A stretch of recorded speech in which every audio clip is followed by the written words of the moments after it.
Bon, imaginons une scène très concrète pour démarrer. On prend 5 personnes, on les assoit toutes sur les places avant d'une seule et même voiture. Déjà, ça s'annonce mal. Ouais, très mal. Et on leur demande de poser tous ensemble les mains sur un seul et unique volant. Et là, on démarre le moteur. Forcément, Bah oui, forcément. Au bout de 100 mètres, au tout premier virage, paf, la voiture finit violemment encastrée dans le décor. Les airbags explosent. La tôle est complètement froissée. le carambolage total, quoi. Exactement.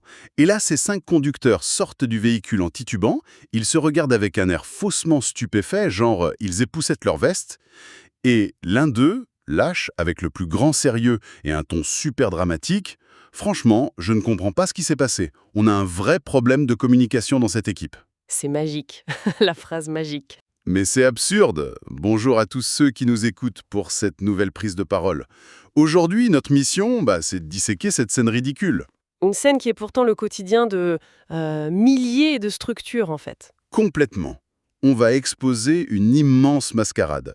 Cette hypocrisie totale des entreprises qui consiste à maquiller de véritables pannes d'organisation, des vrais défauts de fabrication, en ce qu'elles appellent très pudiquement des problèmes humains. Ah, le fameux problème humain. Voilà. Et pour cette exploration, on s'appuie sur les méthodologies implacables de Joker Impact, qui démontent cette vaste farce. Parce que justifier ce genre de carambolage organisationnel par des tensions liées aux personnalités, c'est exactement comme accuser la météo quand on a tout simplement oublié de construire le toit de la maison, C'est une excellente image, ouais. On blâme la pluie, on blâme les nuages.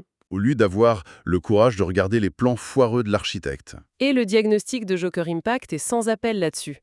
C'est une lecture qui fait mal, parce qu'elle prive les directions de leur excuse favorite, tu vois. C'est ça. On leur enlève leur doudou. Exactement. L'aveuglement volontaire est institutionnalisé aujourd'hui. Le mot humain, c'est devenu le bouclier parfait. C'est le mot valise par excellence, non? Ah, mais totalement. C'est pratique, c'est flou, et surtout, ça permet à une ligne managériale de prendre un air très profond en réunion, de se donner un petit vernis philosophique. Genre les psychologues de comptoir. Voilà, on joue au psy de comptoir, tout en évitant soigneusement de regarder sous le capot pour voir comment la mécanique de décision a été montée à la base. Et du coup, on entend ces phrases toutes faites qui pullulent dans les couloirs. Genre, ces deux départements ne se comprennent pas. Ou alors, il y a des susceptibilités historiques. C'est magnifique, ça.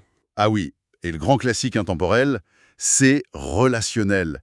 Il faut apaiser les choses. Mais ces fameuses tensions, elles ne tombent absolument pas du ciel. Elles sont fabriquées de toutes pièces, en fait.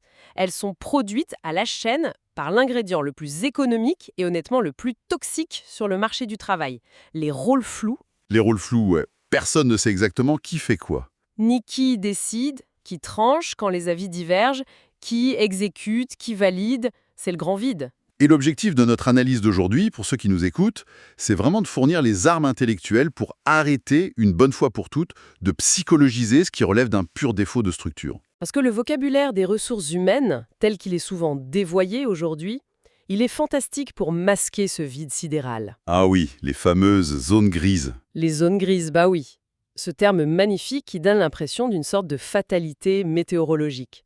Mais en réalité, ces zones grises, ce sont des marécages de la décision. Des marécages, carrément. Oui, ce sont des endroits exacts, géographiquement parlant, dans l'organigramme de la boîte, où le flou a été laissé délibérément, ou alors par négligence pure. Et c'est là que naissent les phrases de défense, en fait. Les fameuses phrases que toute notre audience a forcément entendues ou même prononcées au bureau. Genre Ah, mais je pensais que c'était ton équipe qui gérait ça.» Ou, pour moi, ce n'était pas à mon département de trancher. Et mon préféré, le fabuleux, je n'ai pas été mis dans la boucle sur ce sujet. C'est le théâtre de l'étonnement permanent. Et le coût de ce théâtre est monumental.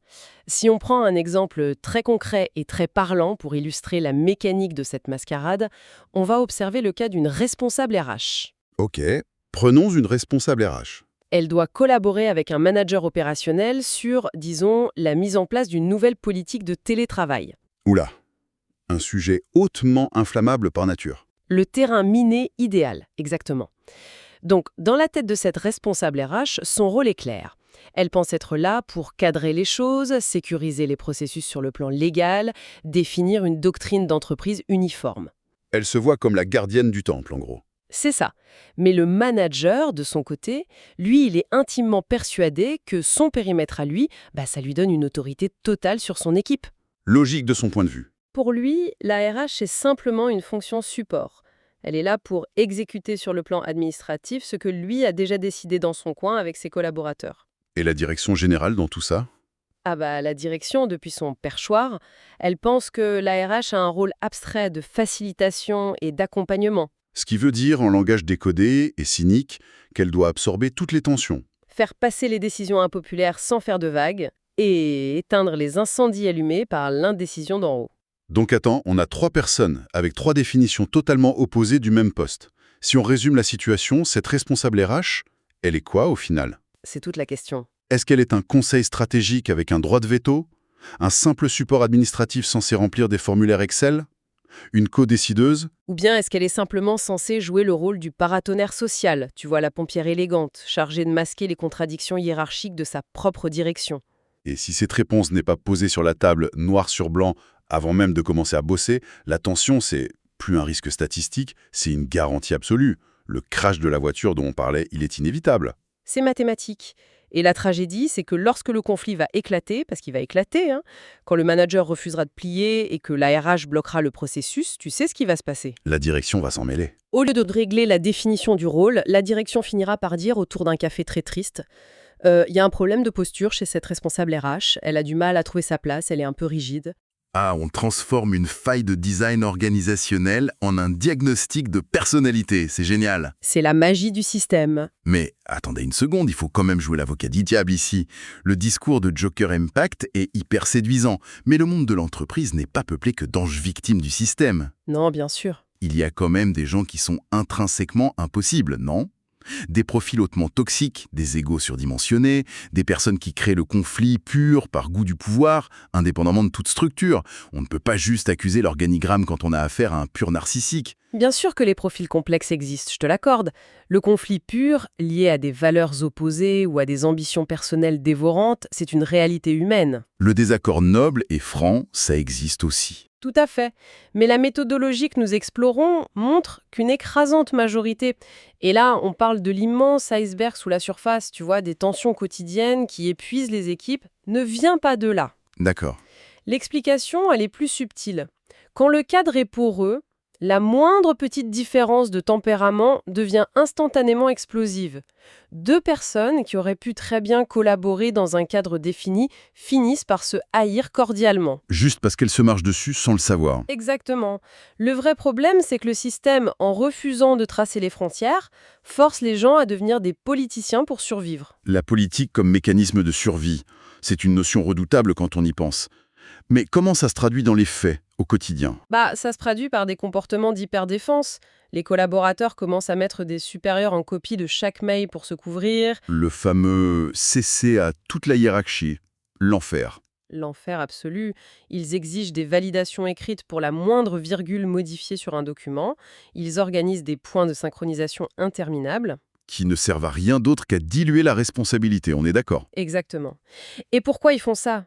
Parce que le système leur a appris à leurs dépenses qu'une mauvaise lecture d'un périmètre flou pouvait leur retomber dessus à n'importe quel moment. Donc, l'attitude défensive, le fait d'être procédurier ou constamment sur ses gardes, ce n'est pas une pathologie personnelle soudaine. Non, c'est une adaptation parfaitement logique, presque darwinienne en fait, à un environnement mal conçu et dangereux. Ce qui nous amène directement à observer comment ce flou théorique détruit très concrètement les individus sur le terrain. Parce qu'il faut vraiment que ceux qui écoutent mesurent le coût humain de ce safari relationnel. Le terme safari est bien choisi. Les sources analysées mettent en lumière une situation particulièrement douloureuse parce qu'elle est d'une banalité affligeante. C'est l'histoire d'une personne, souvent située dans une petite ou moyenne structure, à qui l'on demande, lors de son embauche ou suite à un remaniement, de faire un peu tout. Ouf, faire un peu tout. C'est sans doute la formule magique la plus destructrice du monde professionnel. C'est terrifiant. C'est une manière formidable et totalement décomplexée pour une direction de dire « Écoutez, nous avons totalement renoncé à la précision organisationnelle, nous n'avons aucune idée de comment structurer cette boîte, mais nous espérons sincèrement que votre bonne volonté, votre dévouement et vos heures sup non rémunérées couvriront notre incompétence. » Et le pire, c'est que ça fonctionne au début. Cette personne, elle est pleine de bonne volonté. Elle gère un peu l'administratif, elle prend une part de la relation client parce qu'il faut bien le faire, Elle organise la logistique générale. elle éponge les urgences qui tombent le vendredi à 17 heures, et au final, elle devient le point de passage obligé, la colonne vertébrale cachée, de sujets qui n'ont absolument rien à faire ensemble. Elle devient ce qu'on peut appeler une absorbeuse générale. La fonction poétique et sacrificielle par excellence, tu vois. C'est l'équivalent professionnel de la colocation étudiante, ce truc entre amis.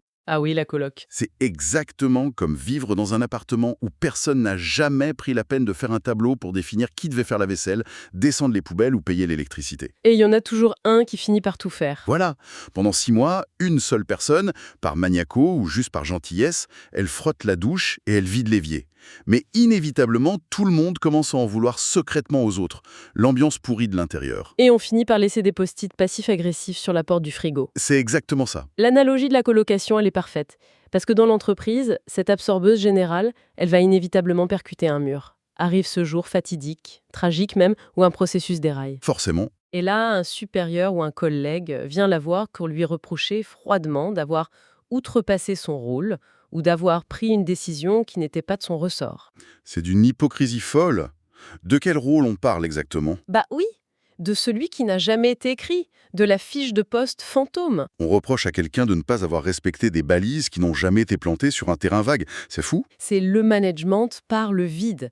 Et les conséquences sont terrifiantes. On parle d'épuisement total, de burn-out, d'une perte de sens absolue pour le collaborateur qui se sent à juste titre trahi.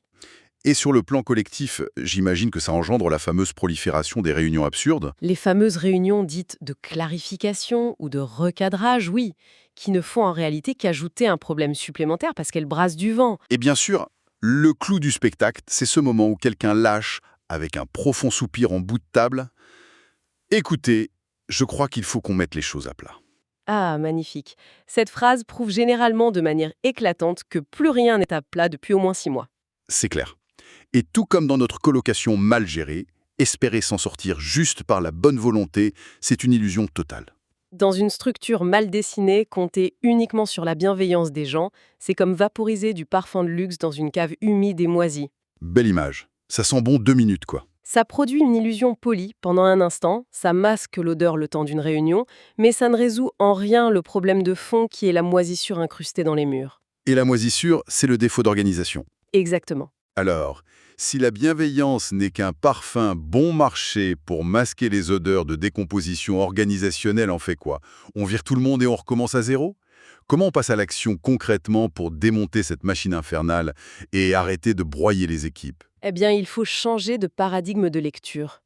Il faut arrêter de regarder les humeurs, les sourires ou les grimaces des collègues et commencer à regarder la géographie pure et dure de l'organisation. La cartographie, donc. Il faut cartographier le terrain, oui. Comme dit Sophia, la consultante stratégique de Joker Impact, certaines cartes changent une partie, d'autres changent un destin. C'est puissant, ça. Et c'est exactement ce qui se produit quand une équipe décide enfin de poser les véritables règles du jeu de manière transparente. Les sources qu'on analyse aujourd'hui partagent une expérience extrêmement positive à ce sujet, autour d'un moment critique, le fameux lancement d'une nouvelle offre commerciale. Ou le lancement d'offres, un grand classique du chaos collaboratif. Le chaos absolu. L'équipe mentionnée dans les documents est totalement bloquée. Les équipes marketing, les ventes, la technique, la direction, ils sont tous embourbés dans des boucles de validation interminables. Le classique où tout le monde donne son avis sur tout. C'est ça. Les égos sont froissés parce que le directeur commercial a donné son avis sur la couleur du bouton de l'application et le chef de produit a tenté de modifier l'argumentaire de vente. Tout est figé par les non-dits. Face à ce blocage monumental, il décide de sortir un outil classique mais redoutable pour déminer le terrain, la fameuse matrice RACI. Alors là, il faut qu'on fasse une pause. Soyons honnêtes 2 minutes. Le RACI, Sans que tu as des réserves.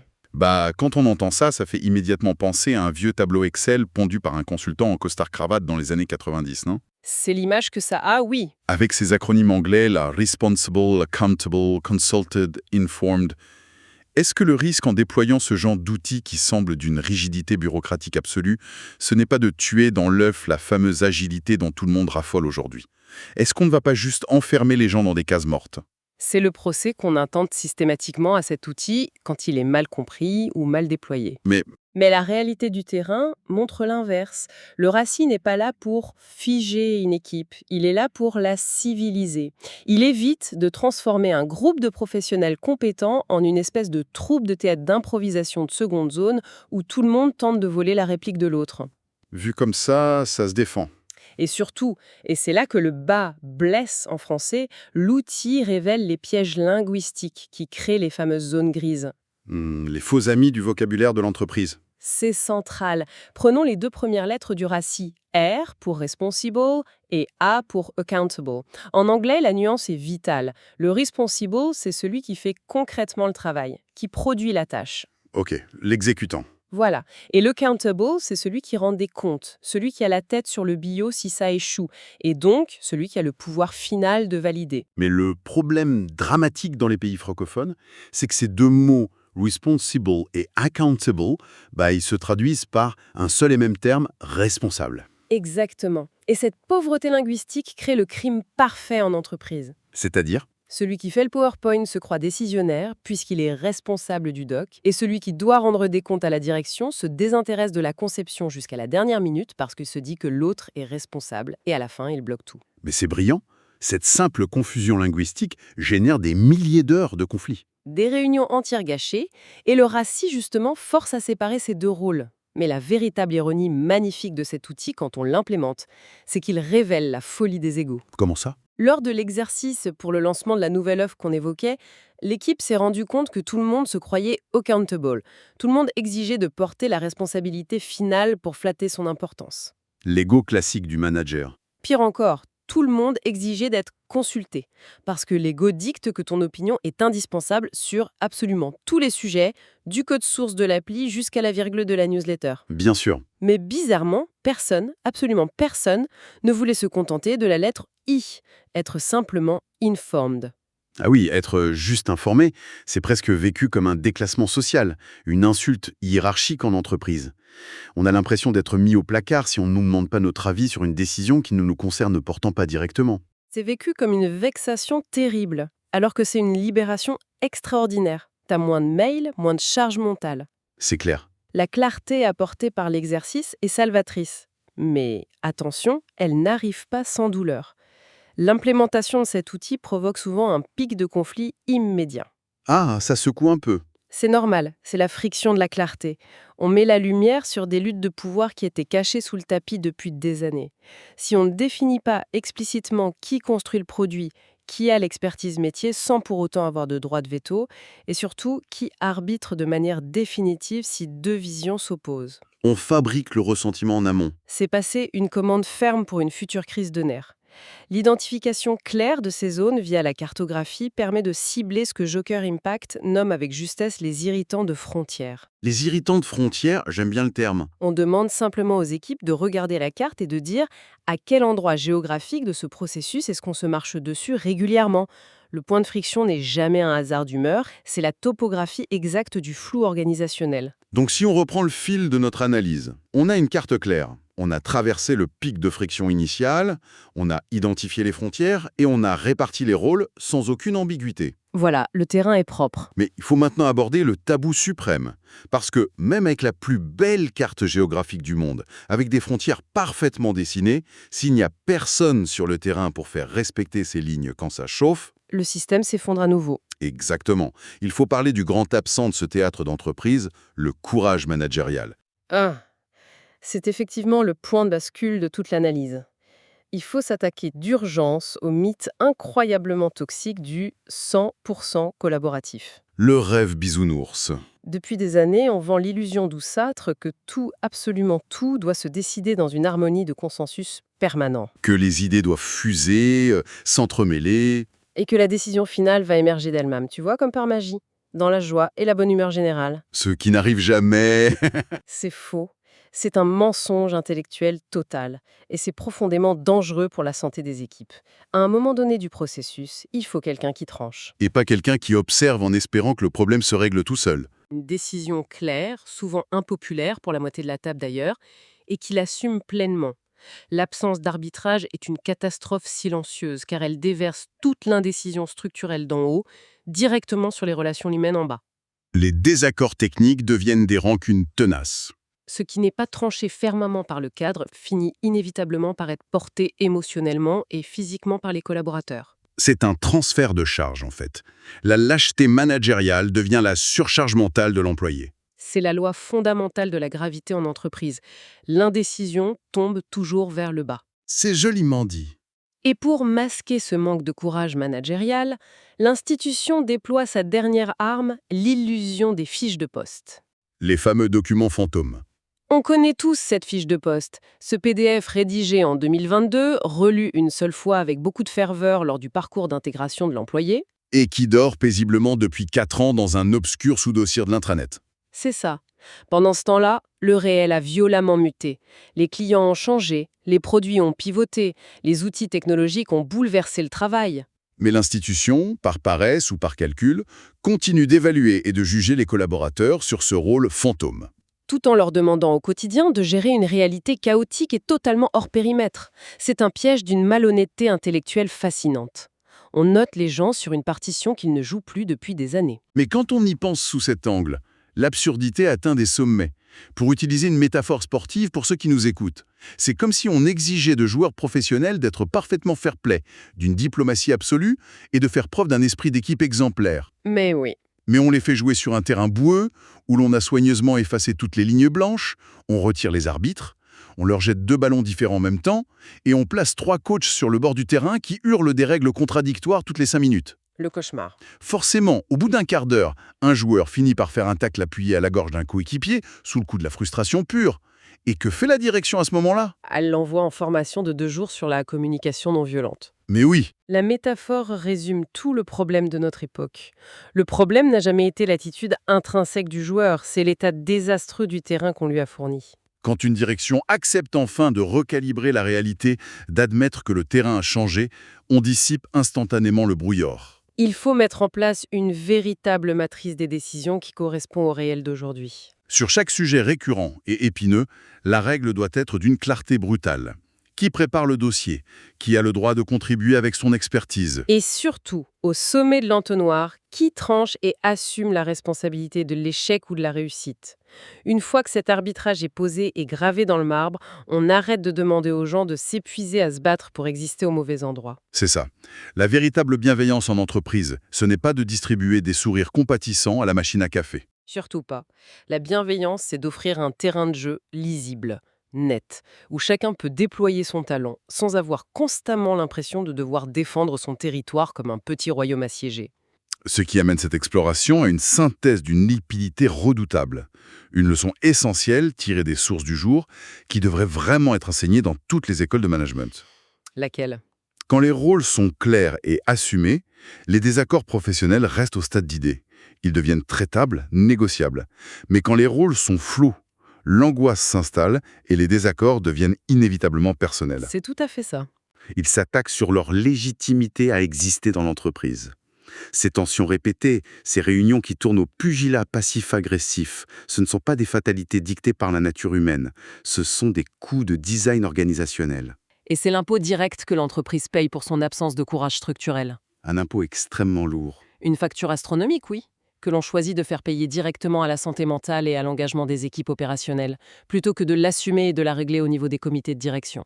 C'est pour cette raison qu'il est absolument crucial pour tous ceux qui écoutent cette analyse aujourd'hui d'observer leur propre quotidien professionnel avec cette nouvelle paire de lunettes. C'est le moment de l'introspection. La prochaine fois qu'on tentera de vous vendre l'idée qu'il y a une crise relationnelle ou une incompatibilité d'humeur entre 2 départements censés collaborer, il vaut mieux éviter de sombrer dans la psychologie de comptoir. Il est bien plus pertinent d'examiner le terrain. De regarder précisément qui marche sur les plates-bandes de qui, non pas par méchanceté, mais tout simplement parce que les limites n'ont jamais été dessinées par ceux dont c'était le boulot. Et toute cette réflexion mène inévitablement à une dernière pensée. Une perspective nettement plus sombre, plus cynique peut-être, mais qu'il faut avoir l'honnêteté de formuler en conclusion de cet échange. Je t'écoute. Si l'on observe que tant d'entreprises et d'institutions s'obstinent avec une ferveur presque religieuse à maintenir ce flou organisationnel, Malgré les dégâts évidents, l'épuisement mesurable, la rotation du personnel. oui, la perte d'efficacité opérationnelle, peut-on vraiment continuer de croire qu'il ne s'agit que de simple incompétence managériale ou de négligence poticillaire? T'insinues quoi? Ou faut-il envisager que ce flou artistique soit, en réalité, une stratégie parfaitement délibérée, un choix conscient des sphères dirigeantes, Ah, le flou comme arme. un moyen cynique de diluer perpétuellement leurs propres responsabilités, de ne jamais avoir à trancher publiquement pour ne froisser personne et de s'assurer une échappatoire idéale? De sorte que le jour inévitable où le système s'effondre et où la voiture finit dans le décor, Ce soit toujours, indéniablement et officiellement, la faute de ceux d'en bas qui n'ont, soi-disant, pas su collaborer en bonne intelligence. c'est une question très inconfortable, mais qui mérite d'être laissée en suspens. Une perspective redoutable et glaçante pour refermer cette analyse, le flou comme outil de pouvoir de la part des directions. Voilà de quoi réfléchir pour notre audience. Gardez un œil sur les lignes de votre terrain. La prochaine fois qu'on exige de la fluidité et de l'agilité, il sera peut-être temps de demander, avant toute chose, à voir les lignes peintes sur le sol. Merci à tous pour l'écoute de cette exploration.